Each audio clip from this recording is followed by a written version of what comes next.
pretty neat. Does it mean no worries for the rest of our days? Et on s'en moquant. Alors, troisième grande tendance, alors en même temps, j'appelle ça une tendance, mais en fait c'est un homme à lui tout seul. Il s'appelle Lin-Manuel Miranda. Alors, je n'ai pas vu Hamilton, donc je vais avoir du mal à vous en parler de façon correcte quand même. De loin, j'ai l'impression, vu tout ce que tout le monde m'en parle, tout ce que je lis, et que même Andrew Lloyd Webber, quand vous l'interviewez, Andrew Lloyd Webber, il vous raconte qu'il revient de New York, qu'il a été voir Hamilton et que c'est vraiment extraordinaire. Il paraît que quand Andrew Lloyd Webber fait un compliment sur quelqu'un d'autre que lui, c'est alors vraiment très important. Donc je n'ai qu'à le croire. De ce que j'ai lu aussi, Hamilton, ça vous dit quelque chose? Oui, d'accord. J'ai l'impression, en fait, finalement, c'est comme Les Misérables, mais pour le public américain. C'est-à-dire que les Français, enfin plutôt les Anglais, les Américains, allaient découvrir Victor Hugo tous en allant voir Les Misérables parce qu'ils en avaient pour leur argent, ils allaient découvrir l'histoire de la France, et que là, les écoles et tout le monde se rue pour aller voir l'histoire de la fondation des États-Unis racontée en rap dans Hamilton. Alors, Lin-Manuel Miranda est l'auteur. C'est un spectacle qui a démarré il y a exactement 1 an dans un petit théâtre qui s'appelle le Public Theater. Alors, c'est un petit théâtre en même temps, si je vous dis que c'est le théâtre où a été créé Chorus Line en 1986 et Hair en 1968. On comprend que c'est un petit théâtre, mais que parfois il y a des petites pépites qui sortent de là. Le spectacle était guichet fermé pendant 3 mois au Public Theater. Et là, aujourd'hui, si vous voulez aller voir Hamilton à Broadway, parce que ça a transféré à Broadway, je crois qu'il n'y a pas de place avant août ou septembre, enfin bon, c'est un peu débile. Et vous pouvez par contre acheter des places au marché noir, genre à 1500 $, si vraiment vous voulez y aller. Et puis ils sont très malins parce qu'ils ont créé un système de loterie. Donc quand même chaque soir, il y a 5 personnes qui peuvent y aller pour 10 $. Donc l'auteur, il s'appelle Lin-Manuel Miranda.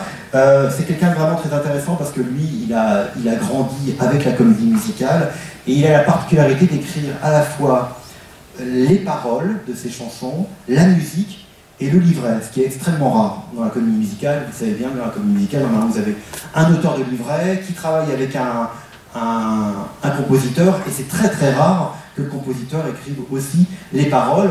Stephen Sondheim écrit paroles et musique, mais c'est vraiment un des rares. Lin-Manuel Miranda, lui, il écrit tout. Voilà, même le livret, donc il sait exactement où il veut mettre ses chansons. Et on le connaît pour une autre comédie musicale qu'il avait créée, qui était un petit peu plus latine, qui s'appelait In the Heights, qui se passait à Washington Heights, donc dans une communauté au nord de la ville enfin au nord de New York, mais toujours à Manhattan, avec des rythmes un petit peu latinos, des chorégraphies très puissantes. Il est aussi connu, Lin-Manuel Miranda, parce que quand en 2009 West Side Story a été remonté une nouvelle fois à Broadway, c'était mis en scène par l'auteur du livret de West Side Story, qui était encore vivant, qui s'appelle Arthur Lawrence. Et Arthur Lawrence avait décidé, pour cette nouvelle production de West Side Story, d'être encore plus réaliste. Et pour lui, ce qui manquait dans West Side Story, c'est le fait que les Hispanos ne parlaient pas espagnol, qu'ils parlaient anglais. Donc c'est Lin-Manuel Miranda qui a adapté en espagnol certaines chansons que chante, j'ai perdu son nom, mais c'est pas I Feel Pretty, mais enfin voilà, pardon. Anita, voilà, merci. C'est les chansons d'Anita qui ont été adaptées en espagnol. Donc Hamilton, de ce que j'en sais, donc je pourrais pas non plus m'étendre trop dessus, c'est que c'est l'histoire des États-Unis revisitée. Et encore une fois, ce qui est révolutionnaire, d'ailleurs ça fait un peu scandale parce qu'ils sont en train de refaire des castings maintenant pour la 2e saison.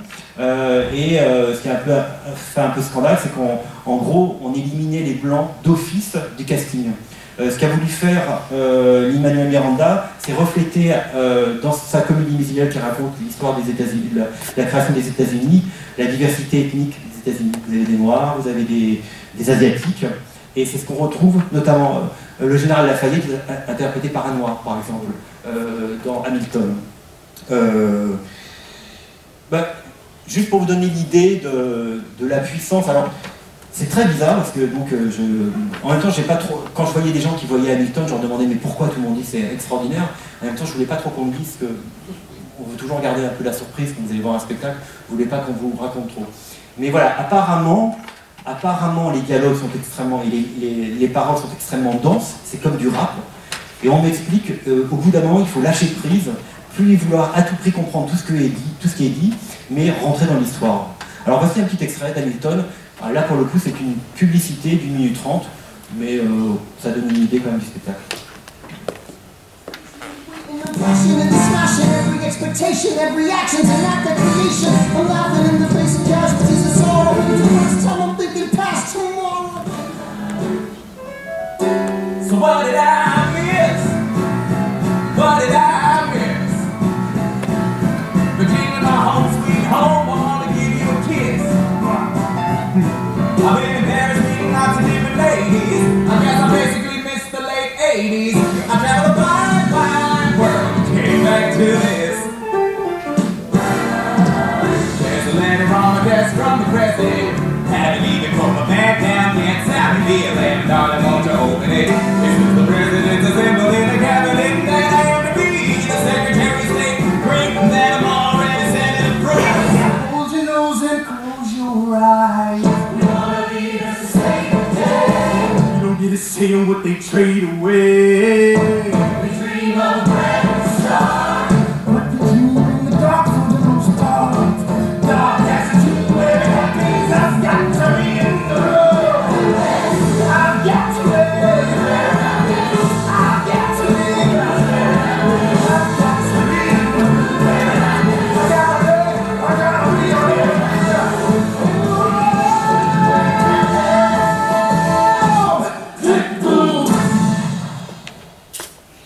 Alors, toujours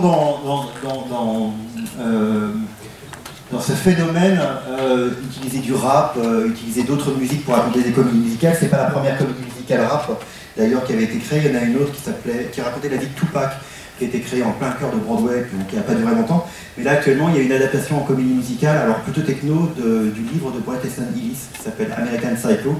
Et c'est tout à fait possible de le faire, c'est même assez bluffant. Alors j'ai pu le voir à Londres, ils réutilisent beaucoup les musiques du film, mais voilà, vous avez des numéros pour raconter la vie mondaine de Patrick Bateman lorsqu'il sort en boîte et qu'il se prend un peu de cocaïne et des choses comme ça. Et c'est quelque chose qui marche effectivement très bien aussi en théâtre musical, aussi surprenant, ça puisse paraître. Quatrième tendance, j'appelle ça les comédies musicales immersives. Alors on l'a vu un petit peu avec Spring Awakening, c'est-à-dire qu'en fait que vous, spectateurs, vous faites partie du décor, j'allais dire. Le plus impressionnant, c'est quand j'ai été voir quelque chose qui s'appelle Natasha and the Great Comet of 1812. C'est une adaptation, c'est possible aussi, de Guerre et Paix en comédie musicale. Et en fait, ça se déroulait. Alors, ça a été créé off-Broadway et ça va être créé, ça va être transféré à Broadway en septembre. Et en fait, ça se déroulait dans une sorte de bar hein, où, donc, faut imaginer cette salle. La moitié, je pense, ou peut-être tout ça. Et en fait, vous êtes attablés à des petites tables basses, enfin des tables rondes, et il y a une petite estrade pour les acteurs, qui sont évidemment en costume. Ce sont des tentures rouges, comme si vous étiez en Russie dans les années au 19e siècle. Et par exemple, quand une héroïne demande de faire passer une lettre à son amoureux, eh bien, elle vous la donne, et puis vous devez, chacun donne la lettre à l'amoureux, qui est exactement à l'autre bout. L'un des spectacles les plus intéressants qui vous a immergé en tant que spectateur dans le spectacle, ça s'appelle Watts. On l'a vu à New York, on l'a vu à Londres. Là, c'était l'adaptation d'un film en comédie musicale. Et le pari, c'était que, en fait, quand vous arriviez ou à l'entracte, vous pouviez monter sur scène parce qu'il y avait un bar. Le bar qui servait au spectacle servait aussi à boire pour vous. Voici un petit extrait.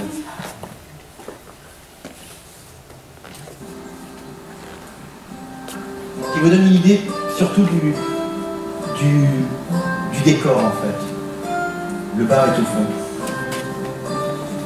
Et les musiciens, encore une fois, sont à vue. Ils jouent d'ailleurs, pour les deux, ils jouent et ils sont acteurs.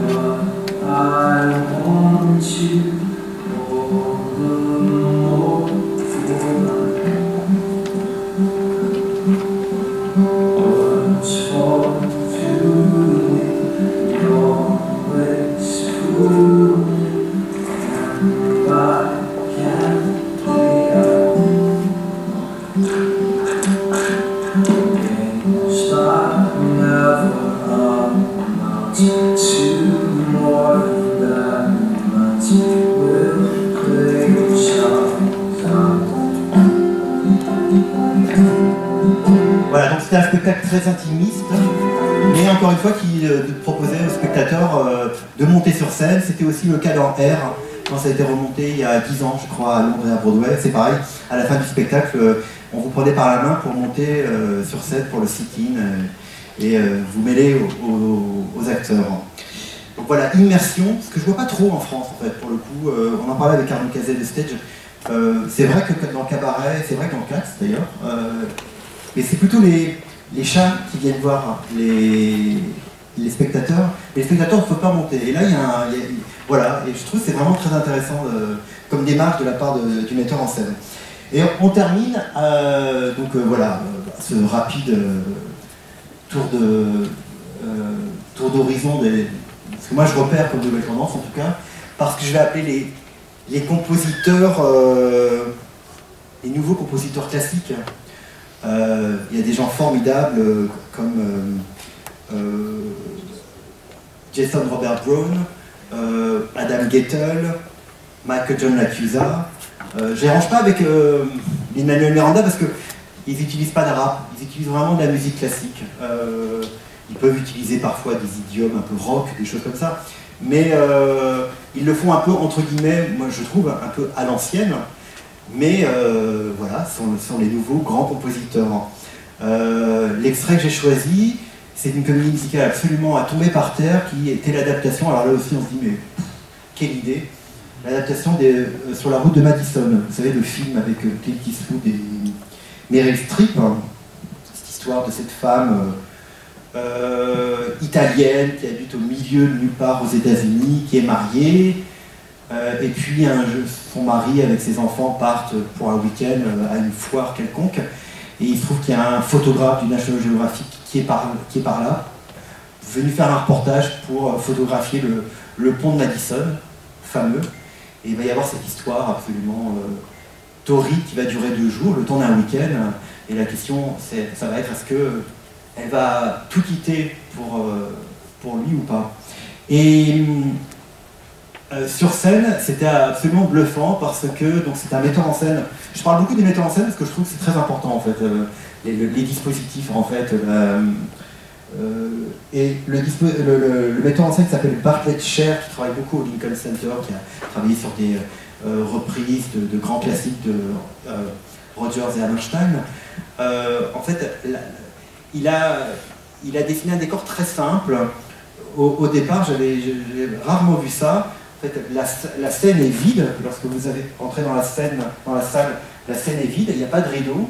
Vous voyez juste peut-être un arbre, un faux arbre, et puis peut-être une fausse colonne avec une cabine téléphonique.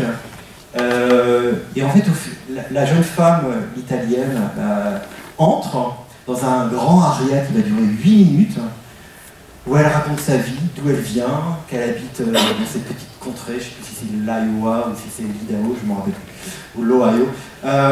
Et au fur et à mesure, en même temps qu'elle chante, et qu'elle parle de ses enfants, de son mari, les éléments du décor rentrent. Donc la maison se construit, vous avez le frigo qui roule, vous avez le toit qui descend du plafond, et à la fin de la chanson, vous êtes chez elle, et le spectacle commence. Et il va donner, quant au compositeur, je dis que c'est un compositeur classique, parce qu'il a choisi des musiques pour chacun de ses personnages très particulières. Donc le mari qui habite à la campagne, il va chanter des airs country. Le photographe qui, un peu roots, il va avoir il va avoir des chansons un petit peu plus mélancoliques. Quant à elle va avoir des arias italiens, vraiment. Et ce qui est très très impressionnant dans cette comédie musicale, c'est le fait que, évidemment, après, les genres se mélangent. Il y a l'histoire d'amour entre le photographe et Et elle, bah, il y a un air italien qui se mélange avec un air un petit peu plus roots. Voilà, c'est une partition absolument bluffante. Et on peut en voir un petit extrait, puis après je vous laisserai les paroles pour les questions.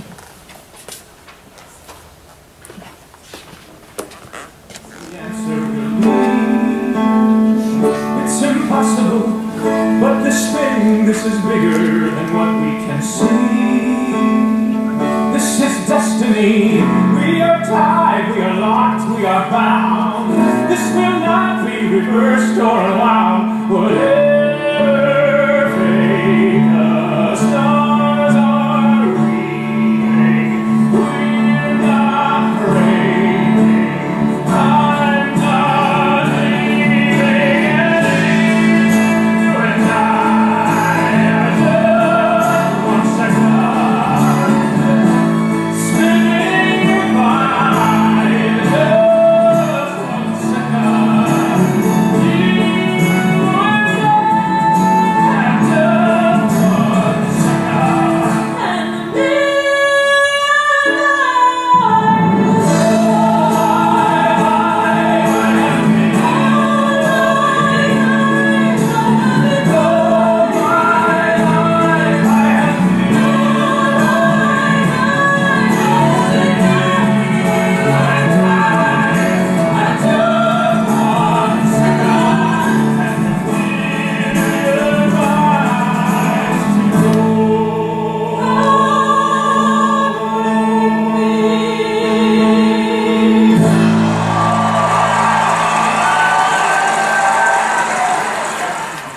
J'ai oublié de vous dire, ça fut un flop monumental. Le spectacle est resté 3 mois à Broadway. Donc les gens n'avaient pas... C'est en tournée actuellement, en fait c'est une sorte de promo pour ce spectacle qui tourne actuellement aux États-Unis. Mais c'est vrai qu'à Londres, il n'a pas trouvé son public. Voilà, comme quoi, je sais pas, mais c'est dommage en tout cas. Pour moi. Voilà, qu'est-ce que je pourrais vous dire voilà pour les 5 tendances que j'avais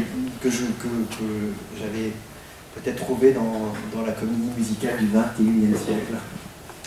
Donc si vous avez des questions, n'hésitez pas.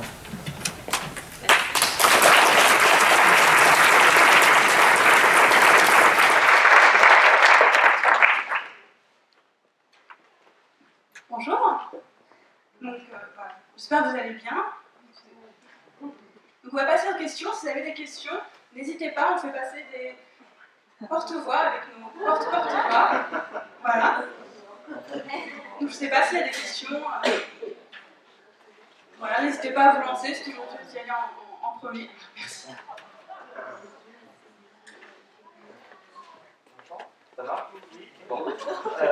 Déjà, merci beaucoup pour tous ces nouveaux styles de comédie musicale. J'avais une petite question à vous poser sur ce qui est des opéras pop. Je pense notamment à Berck et avec un accent anglais pour lui aussi, qui a tourné un peu à Broadway et off-Broadway et un peu partout en Europe, notamment en Belgique. Est-ce que les opéras pop, vous les rangez dans un style de comédie musicale précis, ou est-ce que c'est quelque chose qui est à part? Vous avez dit Berck? Berck, B-A-R-E. Ah, B-A-R-E. Qui a été un opéra pop qui a été adapté par la suite en comédie musicale avec un remaniement de l'histoire et des chansons. Je veux savoir si vous identifiez ça comme un... Je connais pas.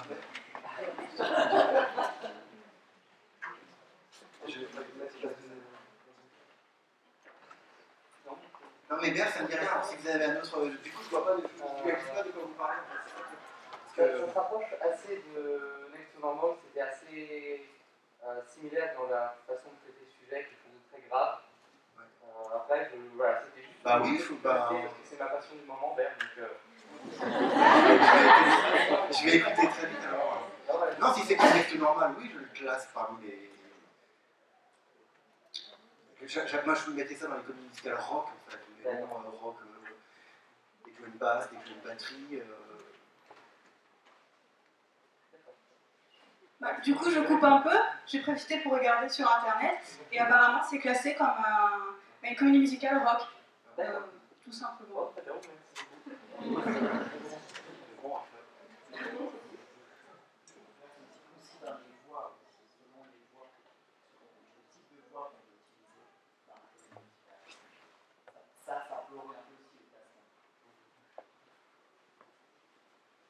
Une autre question peut-être? Ils sont beaux, ils sont propres, ils brillent.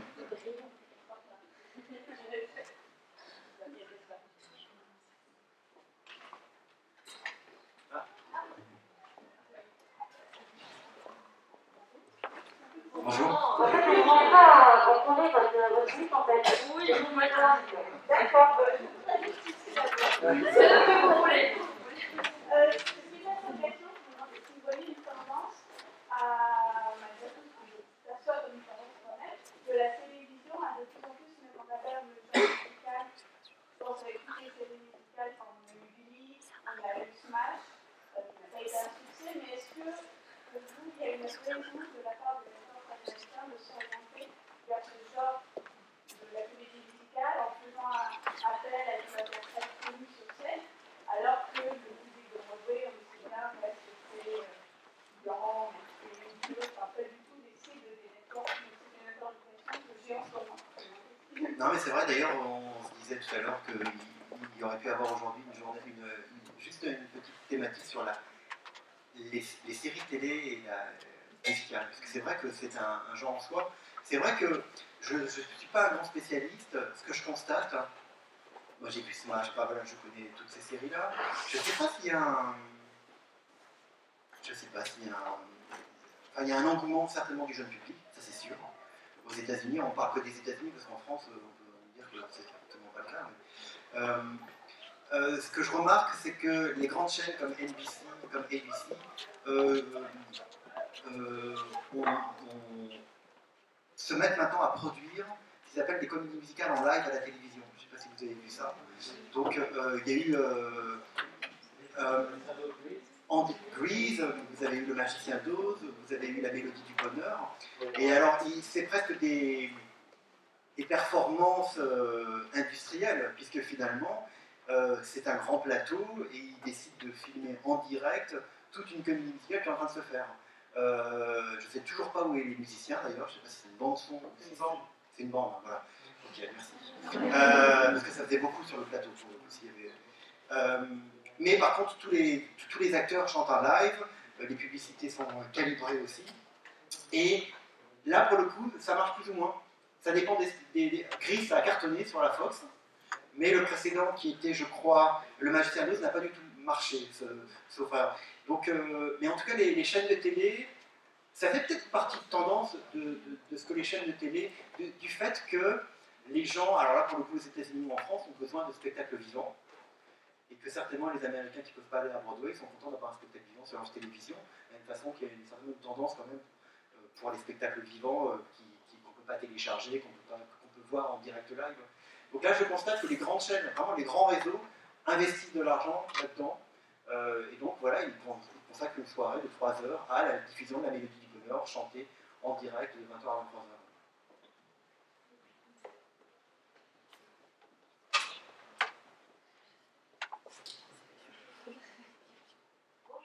Bonjour. J'ai une question justement sur l'accès, parce que par exemple, Book of Mormon, j'avais fait un extrait à Paris sur scène, mais jamais en entier. Est-ce que c'est prévu qu'il passe à Paris? Et sinon, pour rejoindre la question de la télé et de la diffusion, est-ce qu'il y a des sites sur lesquels on peut voir les comédies musicales? Parce que YouTube, c'est toujours un peu galère, il n'est pas forcément de bonne qualité. Voir des captations vidéo de comédie musicale En entier. C'est complètement impossible. Hein. Non, c'est complètement impossible pour une raison simple. C'est très très. De traquer? C'est complètement. Vous demandez des sites pirates. Mais moi, je vais vous dire, je ne vous donnerai pas l'info. Et je vais vous dire pourquoi. Excuse-moi, là. Arnaud Cazet, producteur, stage. Que vous posiez cette question. Je vais vous dire pourquoi. Parce que si vous voulez être artiste dans ce métier, si vous voulez écrire, si vous voulez composer, il faut vivre de votre art. Il faut que les gens achètent des places. Il faut que vous soyez rémunérés pour ça. Un travail mérite ça. Donc pas de piratage pour la création. Alors, mais juste pour. C'est vraiment juste une question d'accès, parce que par exemple, tout ça qui passe par Paris, c'est assez frustrant de pouvoir les voir. Alors, j'appelle les moyens d'aller à New York ou à Londres. Je comprends, mais demain, si vous faites un travail, vous allez voir votre boulangère et vous allez lui demander s'il vous plaît, ce matin, est-ce que vous pouvez me donner une baguette de pain gratuite? La grande différence entre Rossini, entre Mozart, entre Beethoven et Robert Lopez, c'est que Robert Lopez, il est vivant, il a des droits d'auteur, et que lorsque vous filmez le Book of Mormon, pour la faire très simple, lorsque vous filmez le Book of Mormon, vous devez, si vous voulez un jour le vendre à une chaîne de télé ou en DVD, rémunérer le metteur en scène, le premier jusqu'au dernier comédien, celui qui a produit. Alors, c'est des prix faramineux. Alors les seuls qui font ça un petit peu, c'est une fois que le spectacle est bien rodé, des productions comme Billy Elliot, ça il est sorti en DVD, c'est Andrew Lloyd Webber qui a fait Les Fantômes de l'Opéra et qui a filmé Cats, mais la plupart du temps, c'est un peu ce qu'a commencé à faire Valérie Lemercier il y a 3 ans lorsqu'elle a fait son spectacle au Palace, c'est aucun extrait à la télévision, si vous voulez voir, vous payez, vous rentrez, et sinon vous ne payez pas. Et c'est vrai que les comédies musicales, c'est ça, c'est un business à Broadway. Donc vous demandez quelque chose d'impossible. Quant à est-ce que Book of Mormon viendra en France, ben, objectivement aucune comédie musicale ne vient en France. En fait, il y a 2 choses. Est-ce qu'il y aura une tournée en France avec des artistes anglais? Ça je ne sais pas. Et après, il faut avoir les moyens, il faut être sûr d'avoir un public. Et deuxièmement, si vous montez en France, ben, vous voyez tout le travail que fait rien que Stage Entertainment pour monter le Fantôme de l'Opéra, c'est une machine énorme. Donc il faut qu'il y ait un producteur. Et je ne suis pas sûr qu'il y ait aujourd'hui un producteur qui ait les reins solides et suffisamment confiance dans ce spectacle pour le monter en France. C'est pour ça qu'on en voit très peu.